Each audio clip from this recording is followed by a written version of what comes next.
Hello and welcome to the Gibson Show. I'm your host, Darren Gibson, and this is the place to be to find out everything about the top talent in competitive Rainbow Six. And I have one hell of a guest in store for you tonight. Tonight's guest is one of the best casters in Europe. She has done majors. She spent the last few months in Paris doing EUL, and I heard that was a hell of an experience. But welcome on the super talented Anne. Anne, how are you doing today? Oh, thank you. I appreciate the kind of words a lot. I'm doing really good today. I'm excited for what we're going to be doing today. So yeah, thanks for having me on in advance, and I hope you're doing good as well. Yeah, I'm doing great. I'm excited. This is the first one we've actually recorded, so it's a bit of a learning experience for us all here. I'm sure there'll be some things that go right, some things go wrong, but we're going to keep everything in the cut, I think. It's a bit of fun, you know? But we're kind of talking before we came on, and you were in EUL. How's life been since you got back from Paris? It's different getting used to. When you're in Paris and you're living on yourself, you can like decide whenever you want to have dinner and everything. And here I'm living with my parents, and I'm gonna get back into like this normal schedule that I have to get used to. But I've really enjoyed being in Paris. It was a lot of fun to do a studio broadcast, to get an opportunity like this, and I'm still very thankful for it. Yeah, definitely something that I think most aspiring casters want to do at some point. But look, this show is all about you, so let's get stuck into the interview. And we've got some very good questions. Some of them might give people a bit of information about you, and some of the questions might put you on the spot a little bit. But look, everything should be fine. We'll get kicked off. First off, like I said, you've had an incredible 2021, and I really want to congratulate you on everything you've achieved. You've trailblazed the way for so many casters in Europe who wouldn't have English as their primary language. And one of the other host casters I spoke to was one and only Ian Chambers. And back in December, he told me that you're someone to look out for in 2022. He sees big things in the way for you. What does it feel like to have somebody like that endorsing you? Oh, that's a really, really good feeling, I would say. I mean, meeting Ian was fun. I've really enjoyed working together with Ian and hearing those words back from people that you look up to, because I know what Ian's done. He's like told me a lot about his work and events that he's worked on. And then hearing that come from him is really pleasing. It's really nice to have someone compliment you like that. It was a lot of fun to work with Ian and literally everyone else that was on the broadcast for EU Challenger League. But I mean, when you get a compliment like that, you don't want to... Okay, this is really difficult because I've been speaking Dutch for the entire day and now I'm gonna like set into an English mindset. I'm really thankful for those kind words, and it was great fun to work with them. And likewise for him, I hope he goes and does great things in 2022 as well, because he definitely deserves it. Oh, definitely. I think one of the things having a really talented host like that does is make you comfortable. Yeah. You know, he might not know a lot about comp stage. He'll openly say that. But in between games and when you're off camera, I have heard he is so good at just having little conversation with you. Right, when we come back, what do you want me to ask you? How can I make you comfortable? Did it help you doing an English broadcast, having a host like that for your first one? Yeah, that's why I said it was a pleasure to work with him, because when we were watching the game in the green screen back at the studio, and it was like halfway something he would ask us like, oh, what do you guys want to talk about? Do you have anything or any points that you think are really interesting to mention? And then during that game, or even for a pre-show, we would literally plan it out and then have that conversation be planned out like, okay, I'm going to ask you this, your response is going to be that. Ntox, my co-caster or co-analyst, would fill in with that. And having that planned out and knowing what he's going to ask you or what you're going to say about it helps so much, especially when it's not in your native language. Yeah, we love Ian here. And talking about Paris, it was a studio set. And from what I saw on camera, it looked phenomenal. Like, oh yes, it would definitely compete with what you would see on TV, 100%. What was it actually like being on set? You know, living in Paris for a couple of months and watching some of the best players in the world going at it. It's really interesting. I mean, I think going into EU Challenger League, a lot of people had, for example, Makers as the team that would win it all. But then seeing them eliminated at the first possible chance, that was really interesting. I think we've seen a lot of upsets during EU Challenger League, and seeing that happen live, being able to commentate over it or analyze it, it is a pleasure to do. I really, really enjoyed it. Living in Paris, I've had French for 5 years on high school. And when you go to a country like that and you know a bit of the language, you're expecting you're going to be okay and fine when you're engaging with people in the country. But it really wasn't that way. It was a lot more difficult than I thought it was going to be. Ordering a coffee in French, trying my very best, and having the bar guy respond in English. I was like, I'm trying to speak your language. But it was really nice. It was a beautiful hotel that we were staying in. It was really close to the studio as well. It is honestly really, really enjoyable to work with a group of like-minded people that have the same kind of passion, that love talking about Siege, and it's been very, very nice to do. Yeah, actually, speaking about the hotel, I don't know if it was the same one that all the casters stayed in, but I heard from Ollie there was a fire alarm that went off at 4 a.m. one of the nights. Yeah. I think it was even on my birthday. I'm not 100% sure. But it was probably on my birthday at 6 a.m. the alarm went off. And like everyone just woke up, was like, oh, is something happening? But apparently it was fine. And then that same day, I was streaming because it was my birthday. It went off at 12 again. And I literally went to the hallway and saw someone there, and they said, like, yeah, someone was smoking in their room, so the fire alarm went off, but you're fine, it's going to turn off in like 5 minutes. So we had to live with that beeping sound, very loud beeping sound, for about 5 minutes. It's really nice. Yeah, we had Rainbow Rumble that day, and poor Ollie came on as the host, and he was so tired. He was like, you will not believe what happened to me this morning. But as I said, it looked like a really good time, and you got to work with some of the other English-speaking casters in and around Europe. Was there anyone out there that you'd never worked before that you really got on with as a caster? Well, I'll be very honest. The only person that I worked with on our broadcast was Entox, who was my colleague when we were working on Benelux stuff and Benelux League. And I have never worked with Ian, never worked with Demo, never worked with Ollie before. But I was literally put on the spot because the first day my colleague from the Netherlands wasn't going to be there, and Tox couldn't be there with us on the first day. But we still had to cast, and the meaning that we had one less person meant that I had to cast with both Ollie and Demo.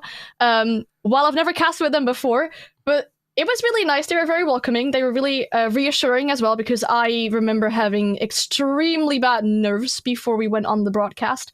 I really, really fumbled the repetition as well, right before the actual show. But they really reassured me, and it was really nice to cast with both of them. I really felt like a good flow, even though you're casting with someone for the first time. Yeah. But it was a pleasure to work with all of them, really. Yeah, and I think nerves are a good thing. You know, going into a cast for the first time in a new area, people do get nervous. I have my first UCAN 2 cast coming up this Monday. I'm sure by the time this podcast comes out, I'll be a veteran of UCAN 2 by that point, but I'm a little nervous. I'm not going to lie. I'm working with someone I've never worked with before, so, you know, maybe not to the same extent of you going on to do, you know, do Challenger League, but it's still a little bit nervous when you get up and running. But I think with most people, once that goes live, once you get your first couple of words on screen, you kind of relax, don't you? Yeah, you do indeed. Because like I said, I was really fumbling the repetition, because I had all these things planned that I wanted to talk about, and then my mind did like a full-on block. But I had a really good talk with Ian, for example, behind the scenes, because like they've asked you to be there for a reason, obviously, and you've prepped it really well. And it's okay if your repetition doesn't go that well, but the actual show went pretty okay. And indeed, as soon as the lights go on and the camera's on and you said a few words, it does really ease up. Yeah, and you know what? I have a question for you. This is one of those ones I'm going to put you on the spot with, because it's not on our list. But when the lights go off, when the cameras are turned off, what was it actually like out in Paris with those guys? Was there a lot of partying done, a lot of late nights in bars, or was it a bit more civil? No, I'd say it was only the last night that we had our broadcast. I actually went with them to the city for a bar. I know they went on the last evening of our first split. I think they went, all of them as well. I didn't go with because I needed to have a train very early in the morning back to the Netherlands. But that last broadcast day, we went with a few of the production crew to a bar in the city. There was a magician. It was just good giggles and a good laugh in general. Yeah. I remember going on with Ian and the boys about like some accents and everything, and it was just really, really enjoyable. But I'd say when it was a broadcast day, like we would all gather in the lobby of the hotel at like 12, and we would plan out our show, plan out things that we wanted to say and mention on the broadcast. So that was pretty civil, but that last night was really more of like a cozy vibe, I'd say. Oh, well, it was good. And, I suppose you build up relationships with these people and you don't know when the next time you're all going to be in the same place at the same time as. So it was nice to get it. But let's talk a little bit more about you, Anne. So why don't you tell us everything we need to know about you and how you got into esports in the first place? Good question. A few years ago, this is a really embarrassing story actually as well. There was a talent call for the NAL finals, and my parents always used to call me Speech Waterfall, meaning that I like to talk and I like speech. So being a caster should be a really good combination of both of those two things. So I applied back when they actually had a talent call for the NAL finals. It was horrendous. If I would listen back to that cast now, I'd probably be very, very ashamed of it. But then a few later, I think it was January 2020, when there were Challenge League qualifiers, open Challenge League qualifiers, there was still a possibility to do a community cast. And I know Hap, my colleague now, was casting that. And he asked for people to cast it with. And I basically went up to him and said, yeah, I have no experience, but I'd love to try it out. And, well, we should try and cast some games together. And we did. And then I think a few days later, I still wanted to cast, but Hap couldn't. But you needed to be a community caster, or you need to have that status in order to host these games yourself. So I applied. I was an ESL community caster back then, back when Siege was with ESL. And I think a few months later, actually, already, there was a talent call within the Benelux for a new caster, and I applied, and I got that part. So I think that's very shortly described how I went from not casting and applying to being on a tier 3 broadcast. It's incredible, like how fast that you've risen, especially considering that you've jumped to the language that is English for those casts now. Like that's huge. But was gaming always for you? Like, did you grow up in and around games, or did you just kind of get into it later in life? I see by the shake of the head. The latter. I had like a Nintendo DS, and I had a Wii and everything. I had a PlayStation 2, but we played mainly family games on it. I'd say I've really got into gaming like 5 years ago. I saw someone play GTA, and I was like, yep, I want to do the same. I want to drive around in cars, break buildings, shoot things. I want to try this too. I did that. Then I think Siege is actually my first shooter. I remember being terrified when doing terrorist hunts and seeing the bombers back then when they were still a thing in the terrorist hunts. I was terrified, but I really liked it. And when I got more familiar with the game, I thought casting could be a thing that I would really enjoy. So yeah, I've not been gaming my entire life. I'd say not as enthusiastic as I am doing it right now. But I can't imagine it without anymore, I guess. Yeah, no, it's great. And speaking about the whole gaming vibe and getting into it, one of the things that you do is you're a Twitch streamer. So when you're not casting, you're streaming on Twitch. Tell us all about that. What got you into Twitch, and what is it that you love about being a streamer? I think this is also the combination of me loving games and me loving to talk, or at least talk to people or talk about things. Well, that works really well if you're trying to be a Twitch streamer. And I started out streaming mostly in the evenings, and I was a primary school teacher about 2 years ago, and when COVID started, I wasn't really allowed to teach anymore because of my asthma. I'm in the risk group for COVID. And then I lost my job as a teacher, and at that moment, it was like in a summer vacation, I sat here and thought, well, there's going to be this is a really good shot or a chance to pursue full-time streaming, and if I don't take it right now, I might really regret it in the future. So I took the shot, I went full-time streaming, and I'm still doing it now, 1.5 years later. And I think what I love most about streaming is being able to interact with everyone that comes to your chat. It just building up a community like that, being able to have a chat with people about literally anything, whether it's food or the weirdest thing you've encountered the last week or something. The subjects we talk about on stream are in a really wide range, but just being able to interact with a lot of people on a daily basis and making people happy or being happy because you see people in your chat is probably the thing I enjoy most about streaming. Yeah, I think you're very good at it. I've popped in a few times, Thank and you. I think, if you weren't a caster, you'd still definitely be a streamer. A link to Anne's Twitch will be put in the description of this video, so if you want to give her a follow on Twitch or Twitter, any other platform, they will be in the description of this video, so make sure to check Anne out. Let's get back into the world of Siege then. And BNL is something that you're really interested in, coming from the fact you've casted it, you're from the Netherlands. There's been a bit of a change in the landscape of BNL in the last month or two. How do you see that affecting BNL as a whole? And do you see it as maybe an opportunity for some of the other young talent coming up in those regions to make it up into CL and a further? Yeah, I definitely do. It's a bit of a bummer, obviously, to have the two top teams of your region leave. Well, Gamma obviously disbanded, and KVM will be participating in the Nordics this season. So it's a bummer to have your top two teams leave. And I've seen a discussion on Twitter about people saying, like, oh, the Benelux shouldn't have a Challenger League spot up anymore. But I feel like they definitely should, because it's a really good opportunity for newer teams, and like you said, the younger talent, the newer talent, to rise up, to dominate a scene like that, and to go and grab a Challenger League spot when they end up winning the Benelux League.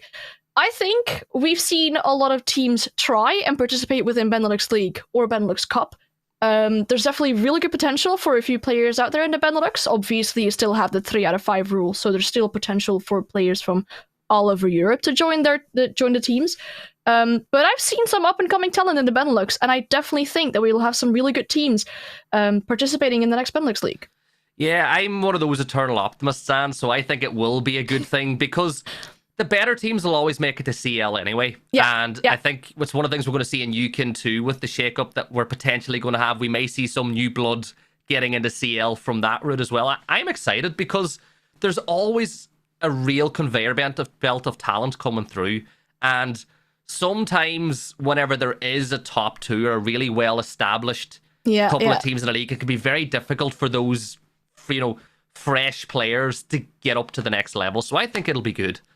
And yeah, definitely. Speaking about talent, speaking about teams, that was a good segue, wasn't it? We're segueing through these nicely. Are there any teams outside of BNL or players outside of BNL that you've got like a real affinity to? Like any players you really enjoy watching in teams? Well, if you're talking affinity, I think it's just maybe even more than enjoying watching someone play. A fun story is that when I started casting that Challenger League qualifier, that Open Challenger League qualifier, I casted Sloth, who's currently playing for Gavana. And back from when I casted those qualifiers, we started playing Siege together and like talked every now and then. And seeing him move up all the way to EUL and me just almost up there going to like European Challenger League, I really think that's a good thing. I have a lot of respect for how he's traveled through from Challenger League to EUL, and they're doing really good there. Now, I mean, they're up in the closed qualifiers for invitationals as well.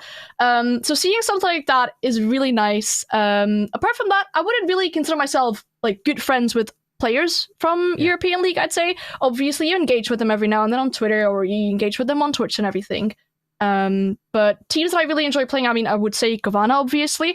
I used to always be like a huge fan of G2 back when G2 was a really, really strong team as well. And I mean, you gotta mention Empire when they're on LAN, because they're so strong. It's literally really scary to play against them on LAN. Yeah, I think it's one of those situations where the EU teams need to kick back this year, because last year was just LATAM dominance. Yeah. Everything was won by teams from LATAM. So I'd like to see a team from the EU do really well at SI. And I'd like to see a team from APAC do well. We love teams. I think Damwon have a great chance. They've got a lot of talent. And correct me if I'm wrong, I think they're the only region that hasn't actually won an SI yet of the big regions. So I'd love to see them go ahead and maybe potentially win it this year as well. But, you got to wait and see. It's just around the corner. This is, of course, being recorded in January, so nobody knows as of right now who's going to go ahead and win. But, Anne, putting you on the spot, this is the point. Who's winning SI 2022? Oh, that's a really good question. Like you said, I would love to see a European team do really well, obviously. I think if it was to be any European team, it would probably be BDS, considering how consistent they've been over the last year, how well performing they are as a team in general. I think if you talk LATAM, NIP probably has a really good shot, I would say. And I would not be surprised, like you mentioned, if Damwon Gaming Kia went to win it all as well. So I'm really bad when it comes to making decisions. So having to decide one of those three, I'm not so sure if I can. Well, look, we've heard you say it now, so we'll be able to know whenever this comes out or shortly after who actually went ahead and got the win. But I'm going to segue a little bit more again, Anne, and you're obviously a woman in Siege. You're one of the top casters in Europe. Any advice you would give to any girls or women who are on the outside looking in and want to make that jump into either esports as a player, a caster, an observer? What advice would you give to them? I'd say try and practice, obviously, first as much as you can, because practice does make perfect. I've been practicing by myself with casting a lot. It's really weird to start a VOD, put the volume down all the way, record yourself when you're casting over it, and then listen back to it, because I don't think anyone likes listening back to their own voice or themselves casting, but it does really, really help a lot. Make sure you get comfortable with it. Even listen back to the original cast and see if there's things that the casters mentioned that you mentioned as well, or things that you differ with, and then see how you can change it up, or add words to your standard vocabulary that the casters use in that VOD. And practice a lot. Try and get into a tier 4 league. In Europe, we have a lot of tier 4 leagues where they're always looking for casters, and that is a really good opportunity for yourself to be shown and to get into that picture. And from there on, I mean, you can had a talent call, I feel like, last year. Benelux had a talent call 2 years ago, so there's always talent calls on the rise, I would say. They might always be there. So if you are a familiar face within the tier 4 scene, it's going to be really easier to get into tier 3. And it may be really scared to take that step because you're doubting yourself. You don't know if you're good enough, but just try it, because you never know where you're going to get if you don't try it. Yeah, I think it's just important in your life to back yourself. You got to be your own number one fan, because whenever all the doors are closed and you're back, it's just you that you're with. So back yourself, give it a go. Look, I did the same. 3 months ago, nobody knew who I was. I know people are watching this still going, who is this guy with an Irish accent chatting? But back yourself. You just don't know where it can go. And as I can say, even from chatting to you, and the casters in the EU are just incredibly friendly and easy to network with. So yeah, if you're watching this, like Anne said, back yourself, give it a go. If you do have any questions about that, make sure to put them in the comments. I'm sure myself or Anne would love to offer any advice that we can. So, talking about 2022, what do you think 2022 is going to bring for the Rainbow Six community? I have my fingers crossed, and I have really good hopes for the panel that we're getting on the invitationals. I think for the Siege community right now, I think most of them realize that, for example, cheating is a problem. However, I do see that the meta is in such a fun spot to play right now. Watching comp, casting comp, it is really nice. It feels really balanced, and I think Ubisoft is doing a good job trying to balance all the operators out, whereas not one of them is way too strong and the other one feels way too weak. For example, we've seen a lot of Jaeger bans, which makes Wamai a more often picked operator in Pro League. I think with the system how it is right now, where a regional league gives you a spot for Challenger League, and Challenger League gives you a spot for European League, there's a lot of potential still for up-and-coming talents, and I think I have good faith that in that year panel we'll see some really cool things for Siege. I mean, we're getting to warm-up mode, for example, right? So this is a really good shot for players that want to get better to even improve in the game further. I think so, and one of the things that I love, and they're bringing it out soon, it was on the test servers, was the team deathmatch. Yeah. Like you said, the warm-up mode. So do you think that that's going to make the game easier for new players who want to get involved? Because when we got into the game, it was T-hunts. And you know yourself, you go from doing T-hunts where they just constantly chase you to taking part then in ranked games where you go from taking on bots, as you would say, to taking on quick peek and ashes, 3 speeds up nade C4s. Do you think that the team deathmatch will make, ranked and potentially comp more accessible for newer players? Yeah, I think so. I mean, Siege, arguably, a lot of people say Siege is the game where you need aim the less, but you'll still end up in gunfights. You'll still need it. You're not just going to hold angles in ranked and everything. I'd say having something that warms you up, literally like it does with a team deathmatch, and getting used to the mechanics of the game, trying out different spots and trying out how to take gunfights and how to get, for example, the advantage in a gunfight so you end up winning more of your gunfights. I think that can really help players get more familiar and comfortable with the game. Obviously, whenever someone asks me, like, what should I do if I'm a starting player, I always advise them, as soon as you can, play unranked. It is a little more competitive than a quick match game would be, but not as stressful as a ranked game would be. So I think together with playing loads of unranked for newer players and that team deathmatch, it would really be good for them to get used to the mechanics of the game. Love it. I'd like to see that happen, if I'm being honest. I think 2022 could be a massive year for Siege, especially with SI around the corner. If they can solve that cheating problem, there's no reason why Siege can't be that top FPS again. Because in my opinion, when it is comp and you're watching it at the top level, there's no other esport out there that hits the same way that Siege does. That's true. Yeah. So, speaking of esports, this is the last question I have for you for the interview, Anne, and this is something I'm going to ask every single guest that's on, so we can compile a little bit of a video at the very end, maybe to send on. If there was one thing or even multiple things you could change about the competitive rule set, what would it be and why? Well, I know Siege is 18 plus right now, but looking, for example, at the Benelux Cup we have right now, that is a 16 plus league, which allows the younger talents to get themselves a spot in a cup and to get people to see them and actually discover them as an up-and-coming talent.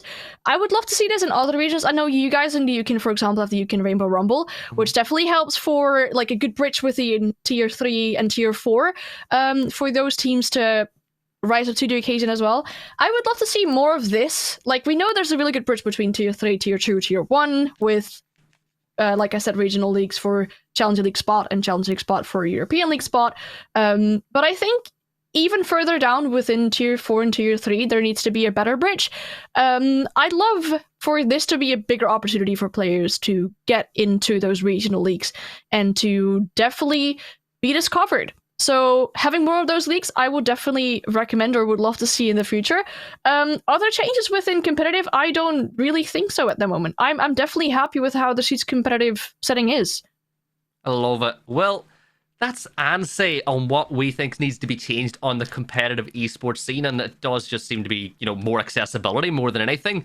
So we're going to move on to the next part of the interview, Anne, and this is one that I'm looking forward to in particular because I've got my little stack of questions. This is the Clutch It Out quiz. This is a quiz, if you are watching, where I will ask Anne as many questions as she can answer within 60 seconds, and the amount of correct answers she gets right will be put on the leaderboard. Now, following, standard rules, your first answer will be your final answer. So if you guess something and it's wrong, I won't be accepting it if you say, oh, that's this straight away. Okay. You can skip a question. So if it's taken too long or, you don't know the answer straight off the bat, you can skip. As it's 60 seconds and we want to see as many as you can get. And trust me, for those of you watching, these questions might even catch some of you off guard. And some of them you're going to be like, well, that one's easy. And that's the fun. So, Anne, are you ready? I hope I am. Do I just say pass if I don't want to answer a question, if I think it's too difficult? Okay, Just cool. say pass and I will move on to the next one. And all right. so Anne, as I was saying, we're just going to get into the Clutch It Out quiz, and your time starts now. On attack, how many shield operators are there excluding recruit? 3. Correct. What country was the most recent major? Sweden. Correct. If I take a lineup including Twitch and Flores, how many drones are available? 11. Incorrect. How many hatches lead to basement on consulate? 3.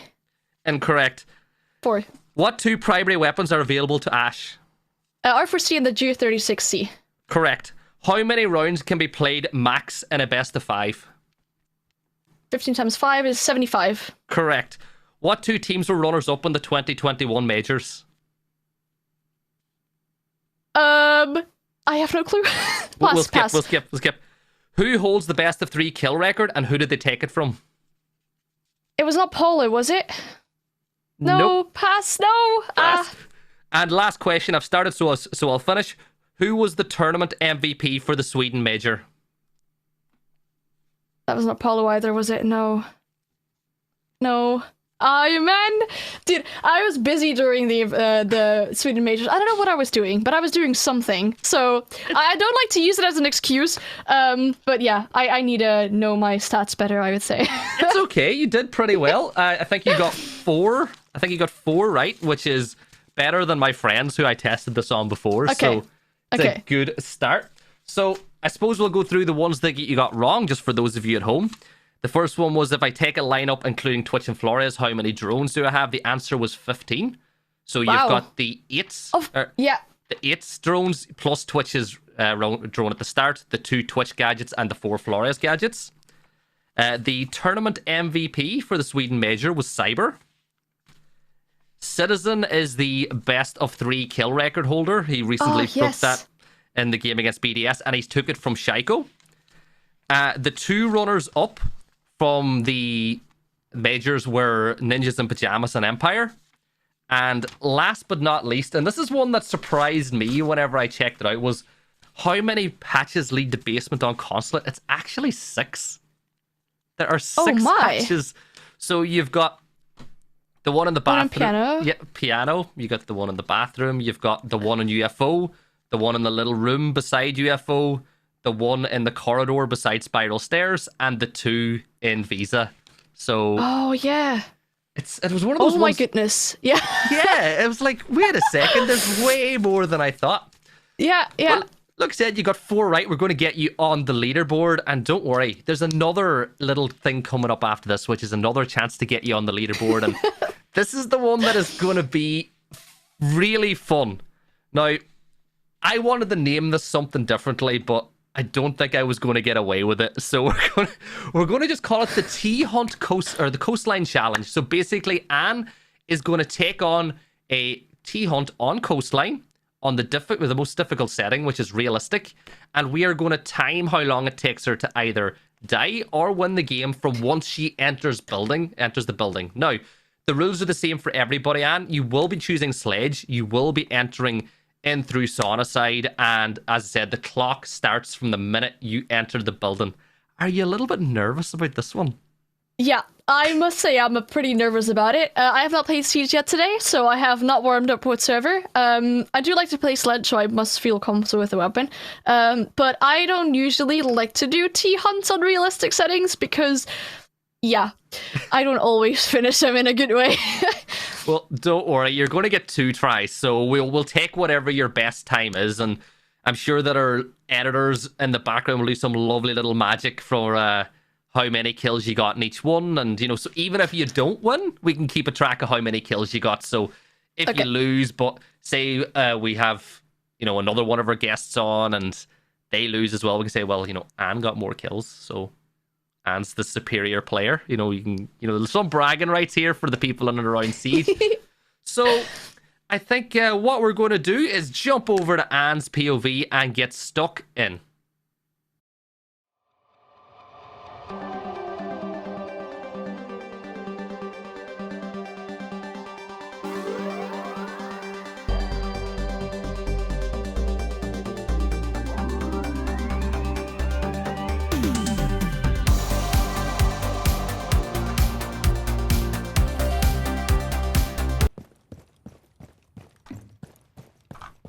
Alright.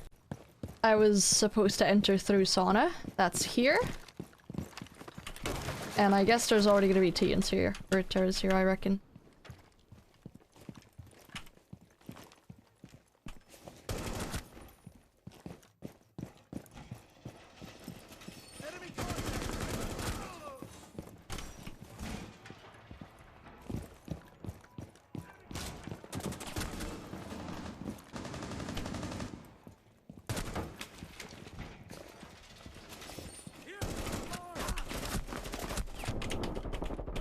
Oh god, that was not a good idea.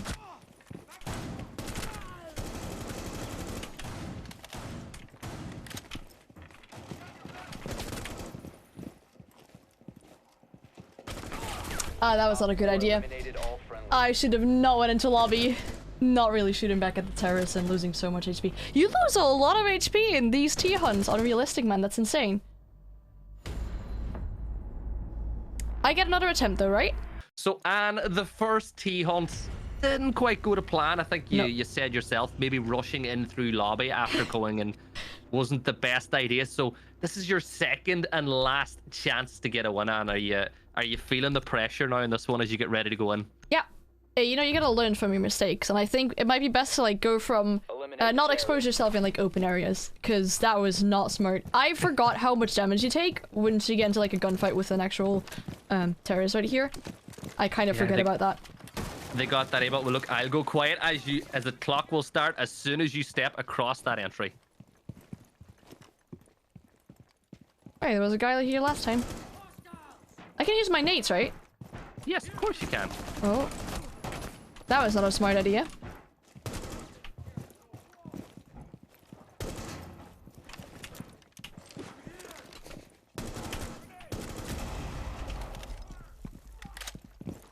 Oh, triple.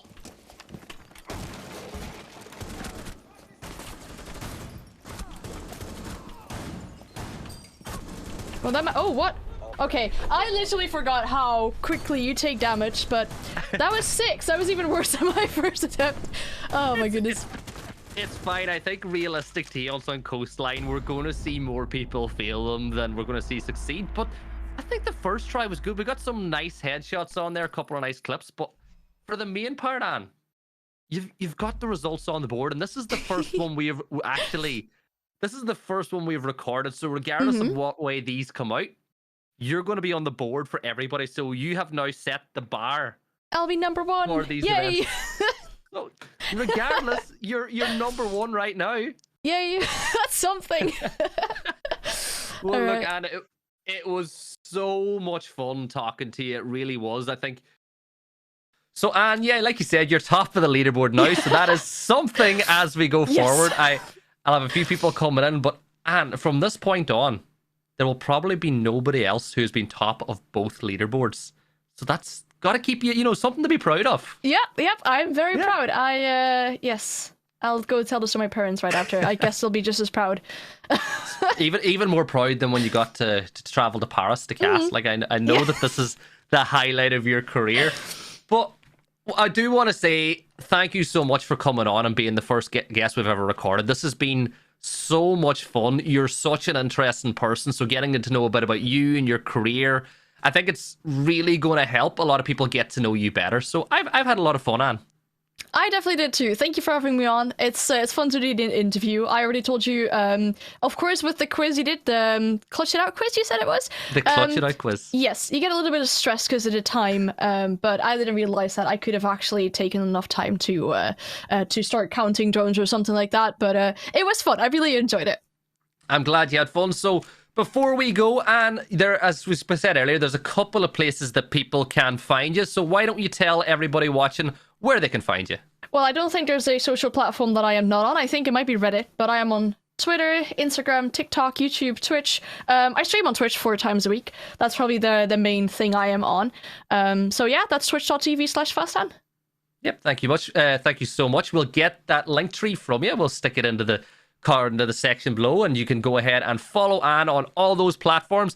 And if this is your first time on this channel, this is the Gibson Show, make sure to hit that subscribe bell as well to catch some more content over the coming weeks. We are, like I said, going to have some of the best talent from the world of Rainbow Six. But from myself, Gibson, and from the amazing FastAnne, I hope you all have a great night. I hope you all enjoy or will enjoy SI 2022, and take care.